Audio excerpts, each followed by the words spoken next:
주님 고맙습니다. 저희들을 이 거룩한 곳으로 불러주시고 특별히 하나님의 임재를 깊이 느끼게 하시니 감사합니다. 이 자리에 참석하신 한 분 한 분의 마음을 하나님 깊이 만져주시고 하나님께서 오늘도 살아계시며 역사하심을 경험할 수 있도록 인도하여 주시옵소서. 하나님, 기쁨의 50일을 보내고 있는 가운데 있습니다. 다양한 강의를 준비하고 또 어린이 대잔치 등 한 행사를 준비하여 하나님을 섬기고 또 우리의 이웃을 섬기기를 원합니다. 한동안 코로나 이후에 교회를 나오지 못하는 분들, 또 우리 자녀들, 하나님 이 기회에 이 성전 발걸음하며 하나님을 향하여 마음의 문을 열어갈 수 있도록 인도하여 주옵소서. 하나님, 오늘도 하나님 전에 나오며 준비한 헌금을 구분하여 하나님 앞에 올려드립니다. 이 헌금이 쓰여지는 곳곳에 하나님의 사랑이 나타날 수 있도록 인도하여 주시고 움츠렸던 마음을 활짝 열 수 있는데 쓰여지는 귀한 예물 될 수 있도록 복을 허락하여 주시옵소서. 드린 손길 하나하나 하나님 기억하여 주시고 그 가정과 그 일터와 사업장이 또 그 배움터가 복되게 하여 주셔서 하나님 잘 섬기는 하나님의 백성들이 하나님 앞에 어떻게 복을 받는지 이 세상 믿지 않는 자들에게 보여주시고 증명하여 주셔서 하나님 살아계심과 하나님 지금도 세심하게 역사하시는 분이심을 온 땅이 알게 되고 온 인류가 알게 되고 온 이웃이 알게 되는 역사들을 허락하여 주옵소서. 오늘도 하나님의 말씀을 듣기를 원합니다. 사모하며 하나님 앞에 나온 한 심령 한 심령 말씀으로 깨워주시고 이 말씀이 우리에게 힘이 되고 또 우리의 삶의 지혜가 될 수 있도록 인도하여 주셔서 고민하는 모든 것들 내 생각, 내 뜻이 아니라 하나님의 말씀으로 결정하고 결단하고 지혜를 얻을 수 있도록 인도하여 주옵소서. 감사합니다. 예수 그리스도의 이름으로 기도드리옵나이다. 아멘. 감사합니다. 하나님 우리에게 주시는 말씀은 사무엘상 15장 말씀입니다. 사무엘상 15장 1절에서 9절까지 말씀 우리 함께 한 목소리로 봉독하겠습니다. 사무엘상 15장 1절에서 9절까지 말씀입니다. 이는 하나님의 말씀입니다. 사무엘이 사울에게 이르되 여호와께서 나를 보내어 왕에게 기름을 부어 그의 백성 이스라엘 위에 왕으로 삼으셨은즉 이제 왕은 여호와의 말씀을 들으소서. 만군의 여호와께서 이같이 말씀하시기를 아말렉이 이스라엘에게 행한 일 곧 애굽에서 나올 때에 길에서 대적한 일로 내가 그들을 벌하노니 지금 가서 아말렉을 쳐서 그들의 모든 소유를 남기지 말고 진멸하되 남녀와 소아와 젖 먹는 아이와 우양과 낙타와 나귀를 죽이라 하셨나이다 하니 사울이 백성을 소집하고 그들을 들라임에서 세어보니 보병이 20만 명이요 유다 사람만 10,000명이라. 사울이 아말렉 성에 이르러 골짜기에 복병시키니라. 사울이 겐 사람에게 이르되 아말렉 사람 중에서 떠나가라. 그들과 함께 너희를 멸하게 될까 하노라. 이스라엘 모든 자손이 애굽에서 올라올 때에 너희가 그들을 선대하였느니라. 이에 겐 사람이 아말렉 사람 중에서 떠나니라. 사울이 하웰라에서부터 애굽 앞 술에 이르기까지 아말렉 사람을 치고 아말렉 사람의 왕 아각을 사로잡고 칼날로 그의 모든 백성을 진멸하였으되 사울과 백성이 아각과 그의 양과 소의 가장 좋은 것 또는 기름진 것과 어린 양과 모든 좋은 것을 남기고 진멸하기를 즐겨하니 가치 없고 하찮은 것은 진멸하니라. 아멘. 이번 주는 사무엘상 15장을 살펴볼 예정입니다. 사무엘상 15장은 사무엘상 전체에서 큰 전환점이 되는 이야기입니다. 영화나 드라마에서 보통 이야기는 주인공을 중심으로 펼쳐집니다. 그 주변에 아무리 특별한 이야기가 많이 일어난다라고 하더라도 항상 포커스는 하이라이트는 주인공을 향해 있습니다. 그래서 주인공 중심으로 이야기들을 전개합니다. 주인공을 따라가며 이야기를 진행하고 다른 등장인물들은 가끔 주인공을 만나는 장면이나 이야기를 설명할 필요가 있을 때 등장하곤 합니다. 사울이 왕이 되면서 사무엘상은 그동안 사울 중심으로 이야기를 전개했습니다. 그런데 이제 사울 중심이 아니라 다음 왕을 중심으로 이야기를 진행할 것입니다. 그렇게 다른 주인공이 채워질 수밖에 없다는 이유가 바로 사무엘상 15장에 기록되어 있습니다. 가끔 하나님의 말씀이 이해되기 어려울 때가 있습니다. 어떤 경우 너무 비합리적인 말씀 같아서, 그 말씀이 너무 비합리적이어서 이해하기 어렵고, 또 어떤 경우에 그 말씀이 너무 비인간적인 명령 같아서 이해되지 않기도 합니다. 오늘 본문에는 매우 비인간적인 하나님의 명령이 나타납니다. 그것은 한 민족을 공격해서 진멸하라는 것입니다. 그냥 진멸이 아니라 완전한 진멸입니다. 완전히 쓸어버려라, 완전히 죽여버려라 라는 명령을 주님 우리에게 하고 있습니다. 3절 말씀 우리 함께 읽어보겠습니다. 지금 가서 아말렉을 쳐서 그들의 모든 소유를 남기지 말고 진멸하되 남녀와 소아와 젖먹는 아이와 우양과 낙타와 나귀를 죽이라 하셨나이다 하니 아멘. 하나님은 사무엘을 통해 자신의 명령을 사울에게 전달하셨습니다. 그것은 아말렉을 진멸하라는 것입니다. 아말렉은 이스라엘 남쪽에 있는 민족입니다. 블레셋이 이스라엘 남쪽, 서부 쪽, 해안 쪽에 있는 민족이라면 아말렉은 좀 더 내륙 쪽에 있는 내륙 쪽 남쪽에 있는 민족입니다. 그러나 방향보다 중요한 것은 이집트로 내려가는 길에 위치해 있다라는 이 위치입니다. 이 아말렉의 위치는 하나님께서 왜 아말렉을 진멸하라고 하시는지 그 이유와 직접 연결될 수 있습니다. 우리 2절 말씀 함께 읽어보겠습니다. 만군의 여호와께서 이같이 말씀하시기를 아말렉이 이스라엘에게 행한 일 곧 애굽에서 나올 때에 길에서 대적한 일로 내가 그들을 벌하노니 아멘. 아말렉은 이스라엘이 출애굽하자마자 처음으로 싸웠던, 처음으로 전쟁했던 민족입니다. 첫 전쟁이 아말렉과의 전쟁이었다는 것입니다.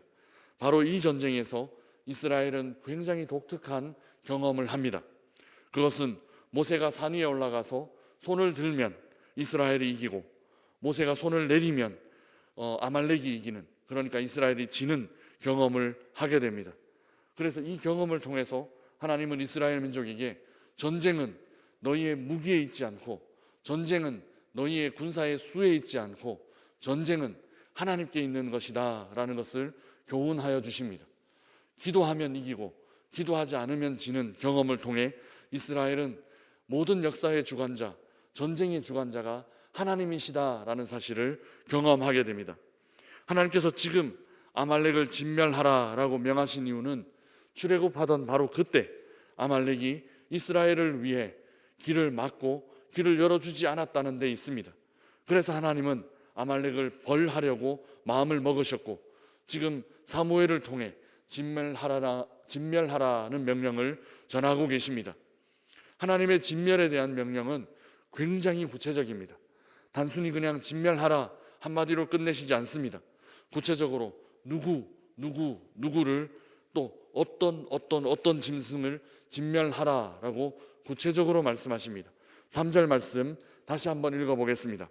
지금 가서 아말렉을 쳐서 그들의 모든 소유를 남기지 말고 진멸하되 남녀와 소아와 젖먹는 아이와 우양과 낙타와 나귀를 죽이라 하셨나이다 하니 아멘.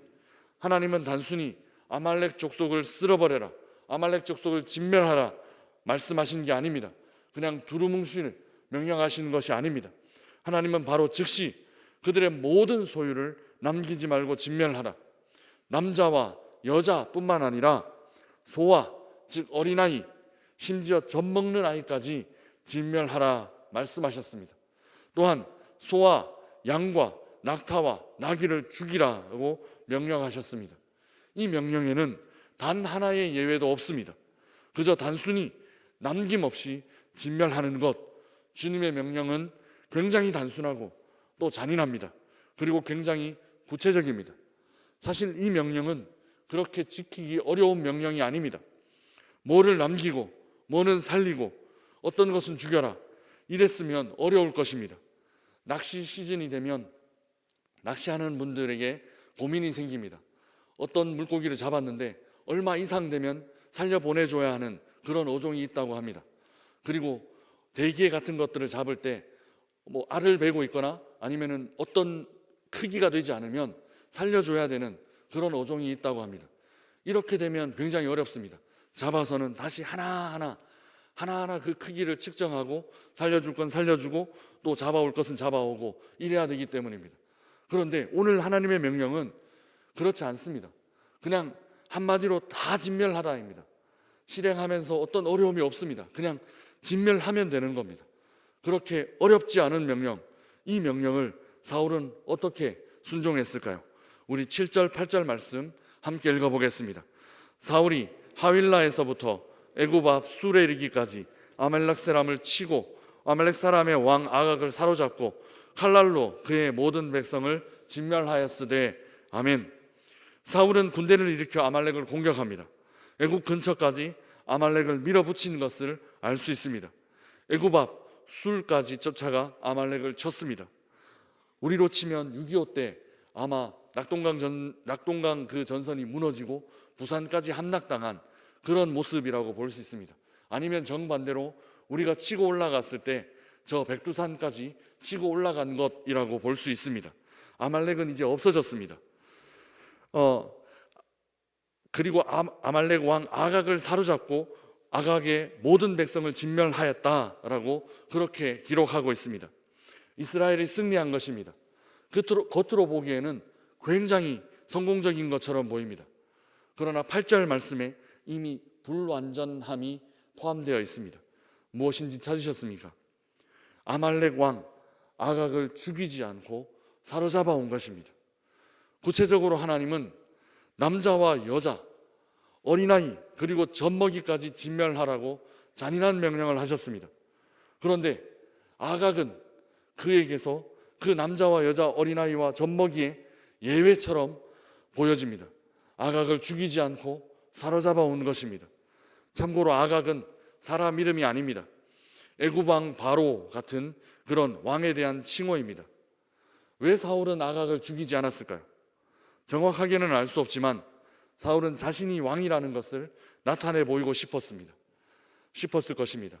한 나라를 쓸어버렸으니 이에 대한 어떤 기억이 필요했을 것입니다.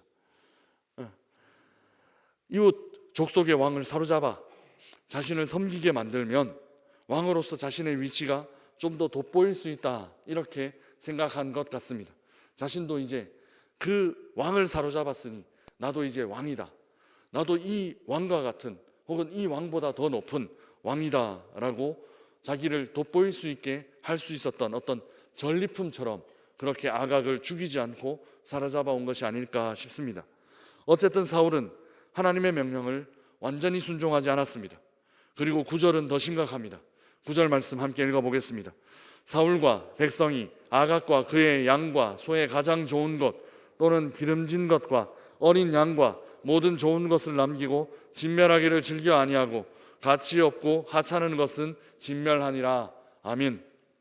사울은 그의 양과 소의 가장 좋은 것, 또 기름진 것, 어린 양과 모든 좋은 것을 남기고 진멸하지 않았습니다. 가치 없고 하찮은 것들만 진멸했다, 이렇게 성경은 기록하고 있습니다. 9절 말씀에 저는 가치라는 이 한 단어에 마음이 확 쏠리게 되었습니다. 사울은 스스로 가치를 판단했습니다. 가치 있는 것들은 죽이지 않고 가치 없는 것들만 진멸했습니다. 남겨두어야겠다라고 생각한 가치, 죽여서는 안 되겠다라고 판단한 가치는 하나님께서 알려주신 가치가 아닙니다. 그 가치는 사울 자신이 그저 생각한 인간적인 가치입니다. 사울 자신이 판단했을 때 가치 있는 것은 남겨두고 가치 없는 것은 죽였습니다. 이 행동은 하나님 말씀에 대한 가치와 곧장 연결됩니다. 사울 자신이 판단했을 때 들을 가치가 있다라는 말씀은 듣고 순종할 가치가 없다 판단한 말씀은 무시했던 겁니다. 사울의 가치는 하나님의 말씀에 있지 않고 자기의 생각에 있습니다. 그리고 사울의 가치는 하나님의 말씀을 자기 마음대로 재단하고 있습니다. 결국 하나님 말씀보다 자기 생각이 더 위에 있게 되었습니다. 하나님 말씀보다 자기의 생각을 더 가치 있게 여겼던 것입니다. 이런 모습을 우리는 한마디로 교만이라고 부릅니다. 하나님의 말씀보다 자기의 생각을 더 위에 두는 것, 하나님의 가치보다 자기의 가치를 더 위에 두는 것, 한마디로 우리는 교만이라고 부릅니다. 사랑하는 명선의 가족 여러분, 역사의 주인공이 바뀌는 바로 이 지점에 중요한 단어가 하나 등장합니다. 그것은 가치입니다. 사울은 가치 있는 것과 가치 없는 것을 자기 마음대로 구분했습니다.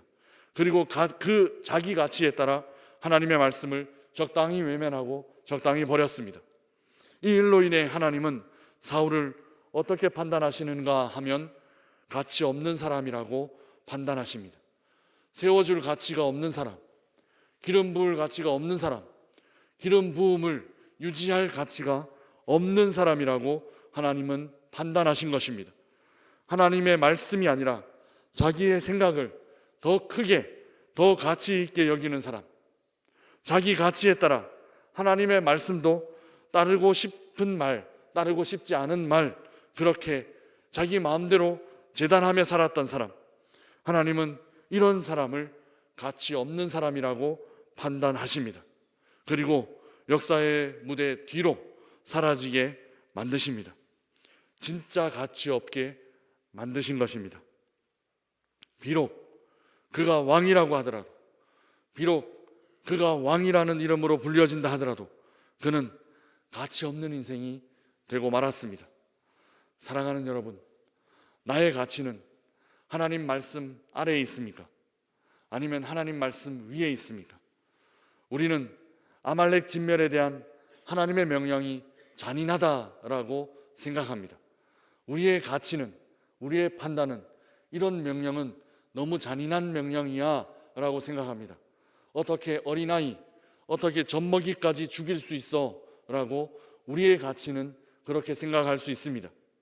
그러나 이 생각은 사람의 가치, 나의 가치입니다. 하나님의 가치는 그렇지 않습니다.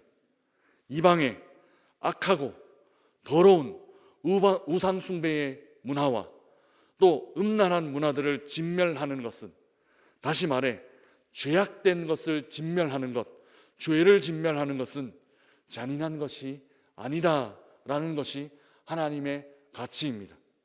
죄를 허용하는 것이 더 잔인한 것입니다. 죄와 타협하는 것이 더 잔인한 것이라는 말입니다. 이것이 하나님의 가치입니다. 오늘 하루 하나님의 가치를 따라 사십시다. 우리의 마음에 좀 이해되지 않는 부분이 있다 하더라도 하나님의 가치는 항상 바르고 항상 유익하고 항상 아름다웠습니다. 내 가치가 하나님의 말씀을 판단하지 않고 하나님의 말씀이 오직 내 삶을 지배하는 하나님의 가치로 풍성한 오늘 하루가 되시기를 주님의 이름으로 축복합니다.